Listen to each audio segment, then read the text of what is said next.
Okay, my name is Reyna, Reyna, and I'm a commander at the Los Banos Police Department in Los Banos, California.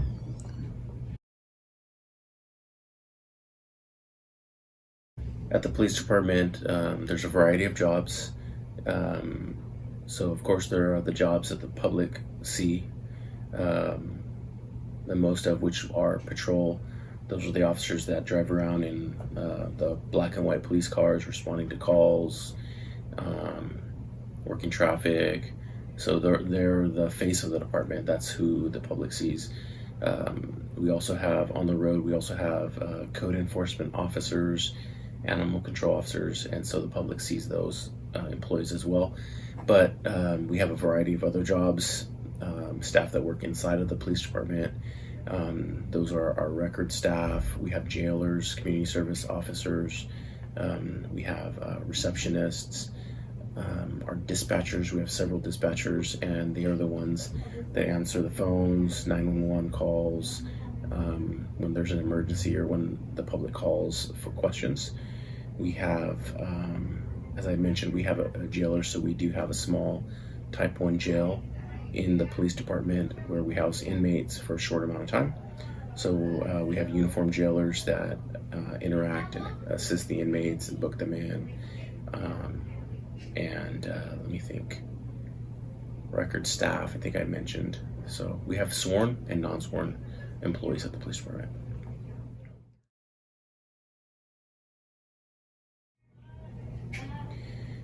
So generally, we have two different types. So we have employees who work shift work, and generally we have 3 shifts. So we have a day shift, we have a swing shift, and then we have a night shift or a midnight shift.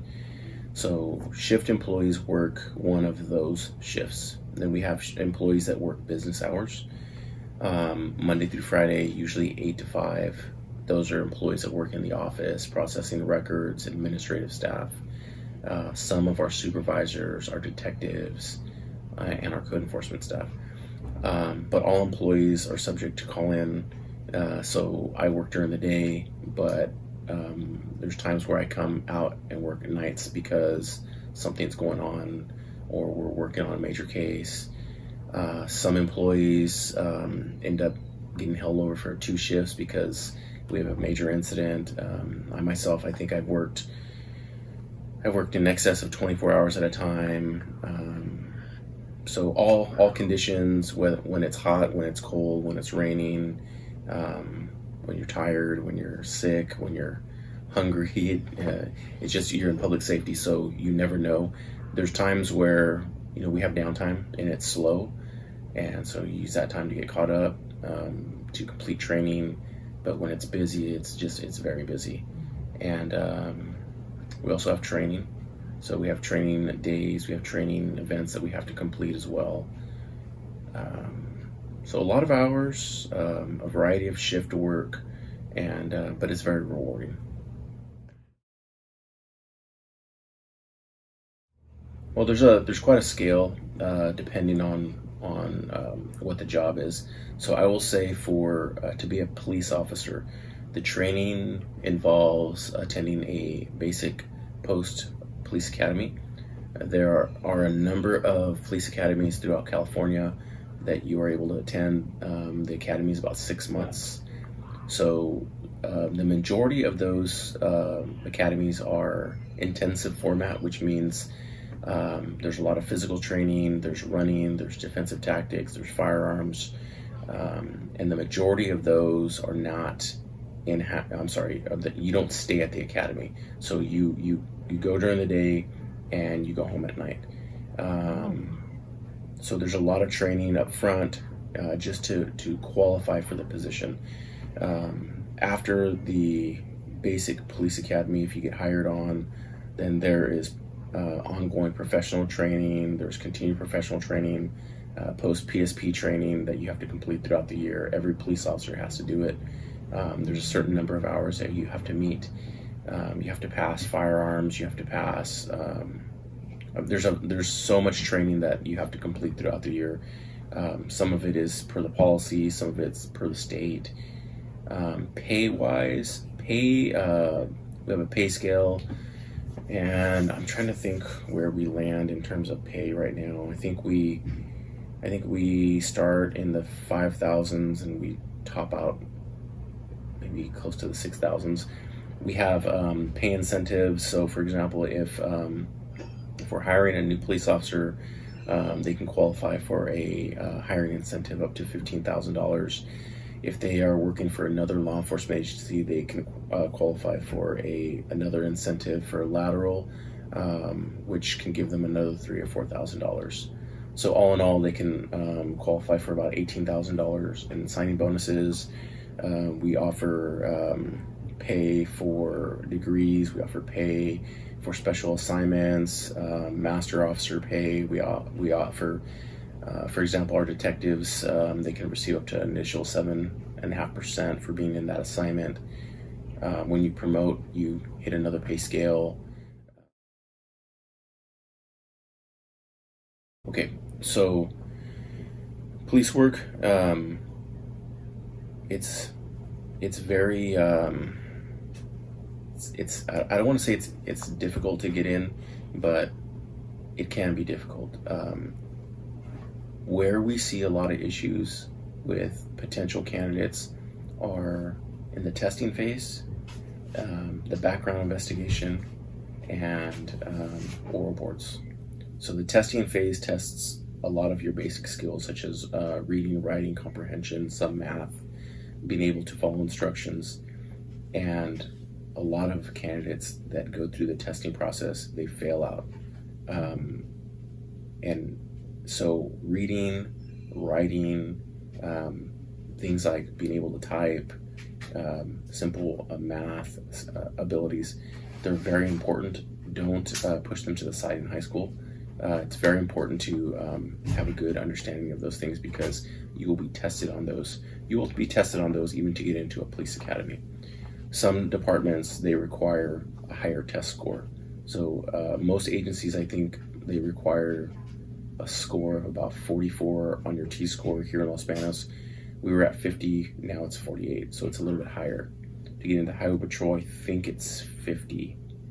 So, and that is actually above higher than average score. But in order to be a police officer, you have to be able to write, you have to be able to comprehend, you have to be able to testify and understand what the defense attorney is trying to do. He's trying to manipulate you on the stand sometimes, or when you're at a scene and you're trying to gather all the facts, you have to be able to put all that together. You have to be able to type. So it tests your ability to complete those skills. Next is the oral board.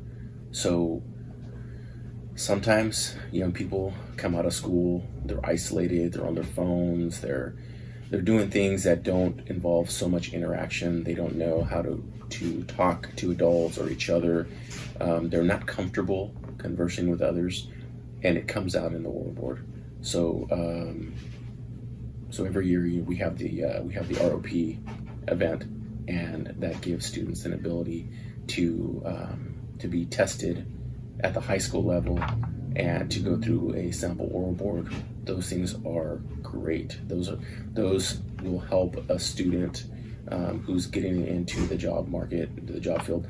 And it will not, we have people that come in to do an oral board for a full-time position, and this is the first time they've ever sat in front of an oral board panel. So it's very important that they develop those skills. And then the last thing that we see where we lose a lot of candidates is in the background investigation phase. And sometimes it involves drug use, recent drug use. Sometimes it involves being terminated from jobs or quitting without notice. Those are all things that can disqualify you from law enforcement. Getting out of control with a credit card or not paying back on loans shows a sign of irresponsibility. Being untruthful, stealing from an employer, that can disqualify you. Living in a house where the neighbors are going to tell us, because we're going to go and talk to all your neighbors, that you have lots of loud house parties or you're a disruptive person. Those can disqualify you. So The background investigation is extremely important. We go and we talk to everybody. We even go to your high school, your college, your neighbors, your relatives. We don't just talk to who you list as a reference. We find out who you hung out with. Did you like to smoke weed in high school? Were you more into academics? Were you in sports? And those are things that we look for because we want to see what other people who know you are going to say about you. Because if you're going to represent, a police department, you have to be of high moral character. We want to see things like integrity, hard work. Those are things that we value.